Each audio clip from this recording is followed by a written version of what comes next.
This is Sylvia Saber with OpTv Global Headlines. Starting with the top international stories for the day.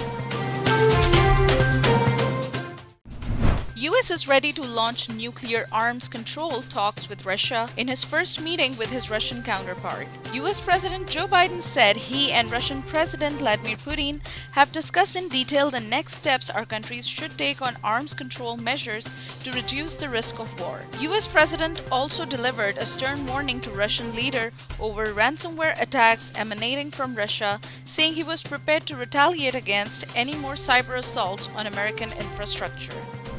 The US Congress has overwhelmingly passed a bill to add a federal holiday to the calendar, marking Juneteenth, the end of slavery in the nation. Juneteenth marks the day on 19th June 1865 when enslaved black people in Texas learned they had been freed.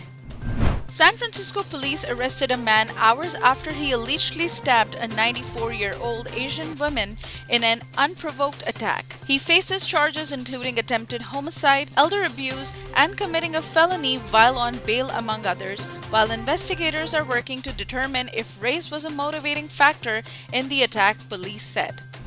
Israeli troops have shot and killed a Palestinian woman, saying she tried to ram her car into a group of soldiers guarding a West Bank construction site. While human rights groups say that most Palestinian suspects have had no apparent links to organized militant groups and the soldiers often use excessive force and could stop the assailants without killing them.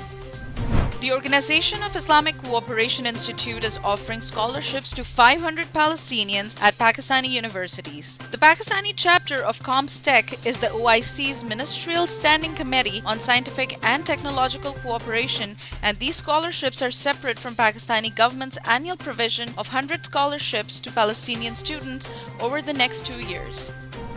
In a bid to revitalize the economy, Indian authorities reopened the Taj Mahal to the public as it reels from a disastrous second wave of the pandemic. Only 650 tourists will be allowed inside the premises of the Taj Mahal at any time. Up next, we have the national updates. Prime Minister Imran Khan chaired a meeting related to electoral reforms in Islamabad. The Premier was briefed over the use of electronic voting machine for the elections. The Prime Minister ordered all the constitutional requirements should be fulfilled regarding e-voting process. The IT sector of Pakistan is growing fast and it has the potential to boost IT exports up to $5 billion by 2023. President Dr. Arif Alvi has said that the present government was focusing on development of the IT sector by establishing special technology zones and giving tax concessions to IT companies. 5 officers of Pakistan Air Force have been promoted to the rank of Air Vice Marshal. According to the spokesperson of PAF, the promoted officers include Air Vice Marshal Shakil Safdar, Air Vice Marshal Amir Shehzad, Air Vice Marshal Zubair Hassan Khan, Air Vice Marshal Muhammad Ajmal Khan, and Air Vice Marshal Muhammad Ehsanul Haq.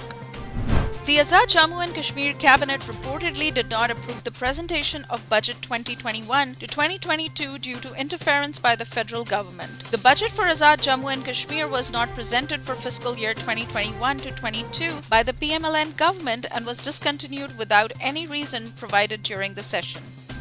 Chairman Pakistan People's Party Bilawal Bhutto Zardari has approved the 6 more names of candidates for the upcoming elections of the Azad Jammu and Kashmir Legislative Assembly. Riyasat Tabassum will be issued an election ticket in LA4 Kari Sharif, while Idris Chaudhry will be PPP's candidate in LA6 Samanhai. Leader of the opposition Shehbaz Sharif on Wednesday was unsuccessful to deliver his speech in the National Assembly for the 3rd time. There were 3 efforts made by the Speaker to conduct proceedings, with the session put into break twice before finally being put off for a 3rd time in the day. The Economic Coordination Committee of the Cabinet has permitted $17.3 million funding to clear the Roosevelt Hotel's liabilities. A meeting of the ECC chaired by Finance Minister Shaukat Tareen has also approved Rs 274 million grant for state televisions and new agencies. At least 3 trillion rupees are needed for development of Karachi, said Provisional Chief Minister. According to Saeed Murad Ali Shah, different development schemes of rupees 990 billion initiated under the Annual Development Program in Karachi, and now another allocation of rupees 110 billion was earmarked for the new development initiatives. Up next, we have the health updates.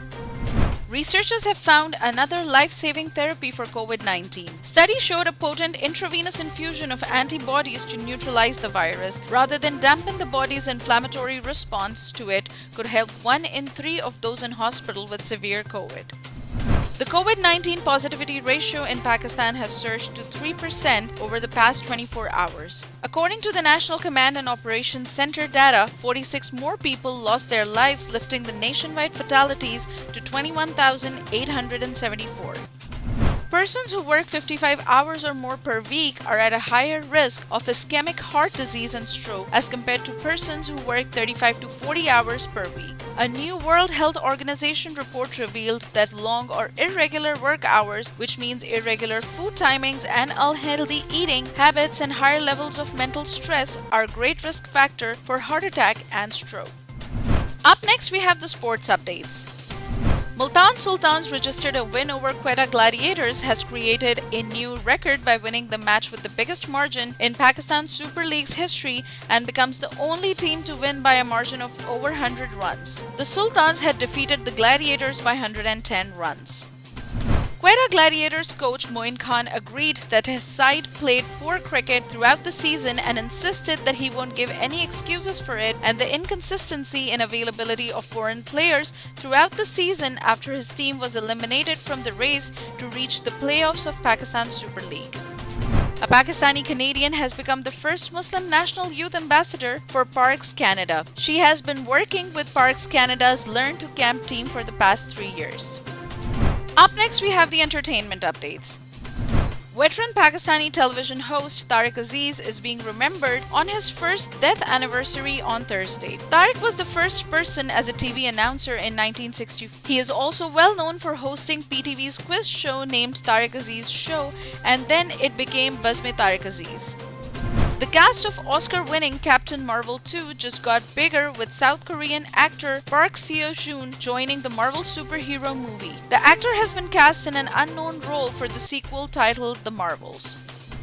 Bollywood actress Kareena Kapoor Khan has come under fire for demanding 120 million Indian rupees to play the role of Sita in an upcoming Hindu mythology film Sita, the Incarnation. People accused the actress star for hurting the sentiments of the religious community and called for the actor's replacement for the film.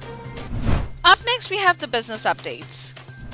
Finance Minister of Pakistan rules out the possibility of Pakistan's exit from IMF program. Shaukat Tareen has said that it is not possible for Pakistan to come out of the IMF program as he agreed to review the Federal Board of Revenue's powers of arresting taxpayers in consultation with senators. The US dollar continued to appreciate on the third day of the business week in the interbank foreign exchange market. According to the data released by the State Bank of Pakistan, the US dollar exchange rate against cherished by 17 pesos in the interbank market. The US dollar against the Pakistani rupee cherished 0.11% in the interbank market to close at rupees 156.96. The World Bank has rejected a request from the El Salvador to help with the implementation of Bitcoin as legal tender. The international lender cited concerns over transparency and the environmental impact of Bitcoin mining. Up next, we have the updates on science and technology. Facebook scientists have developed an artificial intelligence software that will not only identify deepfake images but also figure out where they came from. The new software runs deepfakes through a network to search for imperfections during the manufacturing process, which the scientists say alter an image's digital fingerprint. China has launched 3 astronauts into orbit to begin occupation of the country's new space station. The 3 men are to spend 3 months aboard the Tianhe module, some 380 kilometers above the Earth. It will be China's longest crewed space mission to date and the first in nearly 5 years.